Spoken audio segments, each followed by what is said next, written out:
Hey, hey, you are watching School Night. My name is Novena Carmel, and I'm here with the lovely Beck Pete, who just tore it up on stage. Hello. Hello. How are you? I tore it up. She tore it up with the passion, and I have to say, just to say it at the top, hello to Beck Pete's mom in the chat. She's getting a lot of attention tonight. I'm sure she's loving it. She's ready. Yeah. She's ready for the chat with Beck Pete. So here it is. Here it is. We're here.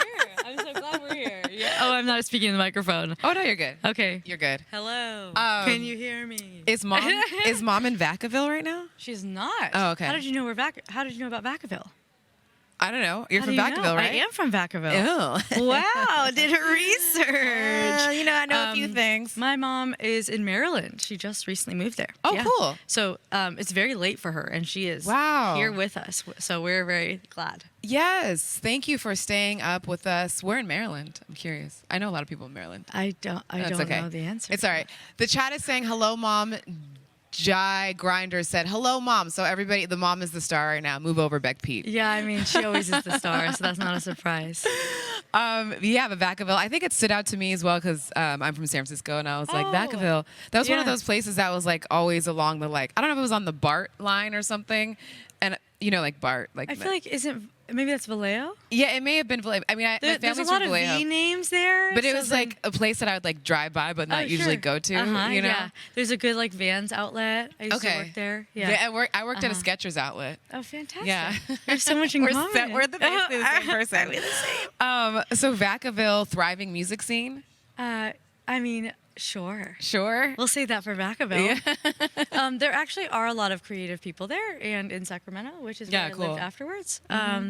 So yeah, but I mean, obviously a surplus here in Los Angeles. Yeah. I mean, that's where you live now. So it's kind of from there to Sacramento to LA for the musical aspirations and to grow and stuff like that. Yeah, I actually was working at an advertising agency. Oh. And working hard and lots of hours. And, yeah. But I always knew that music was my passion, and I was dating someone very long term at the time. And one day he just looked at me and he was like, "You know that you are very unhappy." And I said, "Yeah." And then I quit my job the next day. Good for you. So, yeah, and then I moved here because I knew that this is what I was supposed to do. So. I love that. I love that you mentioned passion, too, because when you were on stage, that was a big-ass word that came to my mind. A big-ass one. Yeah. No, I was like, this, passion. And especially there was one song that you sang, I think it was called For You. Yeah. And you introduced it, and I don't know if you kind of skirted over that you were thinking of someone in particular when you sang that song. Yeah. And I could feel that passion. They sang it different tonight for sure. Yeah. Yeah. It was motivated by a real feeling, which I can't always say I can feel the feeling of how I felt when I wrote the song, when I sing it. And this time I did.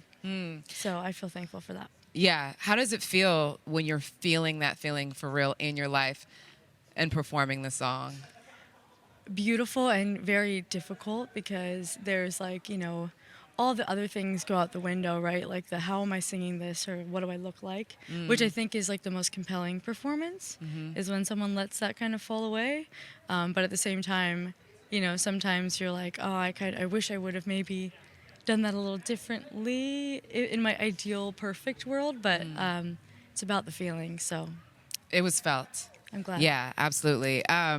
There's a question from Ohana Kitty that is related, of course, and you have great questions, Ohana Kitty, by the way. Ohana Kitty asks, what aspect of your song creation process is the most important to you? That's an interesting question. Yeah. I really cherish the moment that the idea comes, and sitting with that and writing down the thoughts that come to mind. That's the therapy aspect of it, I think, for me, as well as performing. Performing is also, but I think that is probably my favorite part right now, and has been, especially with the COVID and the pandemic. Right, we've just been at home, and so sitting with those feelings and feeling called to write a song is so special, and yeah, I wouldn't trade that for the world. And I feel that like more than anything, I'm meant to be a songwriter more than an artist or a singer, which I think I'm also those things. It's like my primary call, I think, is to songwriting. So Have you felt lately like, because I feel like a calling could be a personal calling to write a song or something that like exists in the world that needs to be talked about. Have you felt like a leaning more towards one or the other lately or just in general? lately, I don't know. I've been having a hard time writing songs by myself lately. I've been writing a lot like collaboratively, but I haven't been doing a lot of writing myself. So lately, I feel like the call has been to perform more than anything. But it's cool to follow that feeling and that ebb and flow that happens. You Yeah. know, I think sometimes I am called to write a song.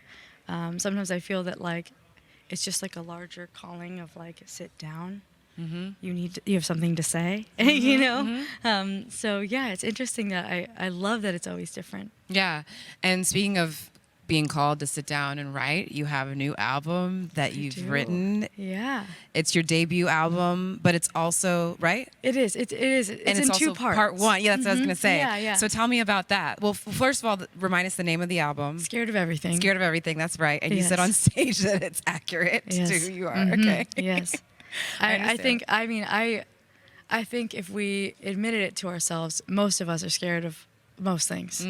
Like everything is a little scary in like, but in a cool way. You know what I mean? Like to move through it, or at least we were scared of something at one point and then we moved through it, right? Right. So I think that this album for me is about the process of becoming a woman and becoming an adult and learning things the hard way and sort of like, you know, swinging and missing over and over and then eventually getting to where I am and feeling proud of that. So yeah. Yeah, if you're swinging, you're still playing a game, having a little Sure. fun along the way, perhaps, right? Oh yeah. Yeah. I mean, it's all fun. Like even the sad parts for me, that's what romantic is about, you know? It's Yeah. like even the sad parts are exciting and fun in moments. Like fun is such an interesting word. Yeah. But I think our I can't think of a better word than fun. I guess I'm more tired than I thought, but Titillating? sure.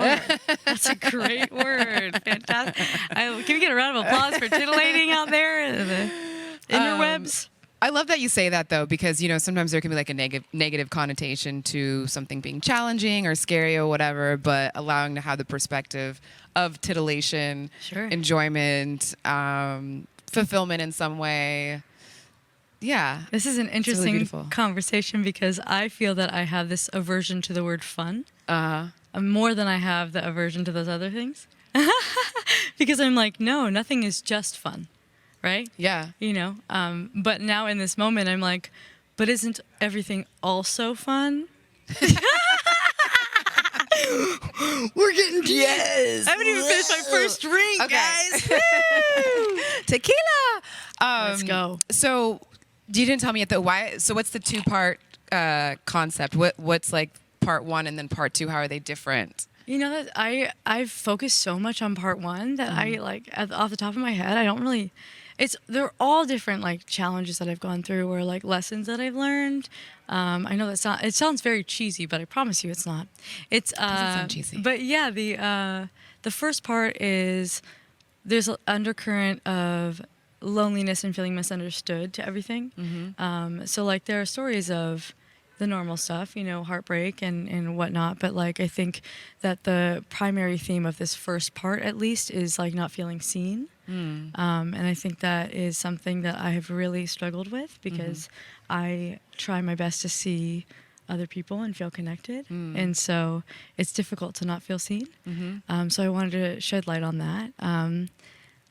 I think the second part is kind of just thinking about it off the top of my head a little bit more about reeling in like bad habits and like becoming a healthier person overall.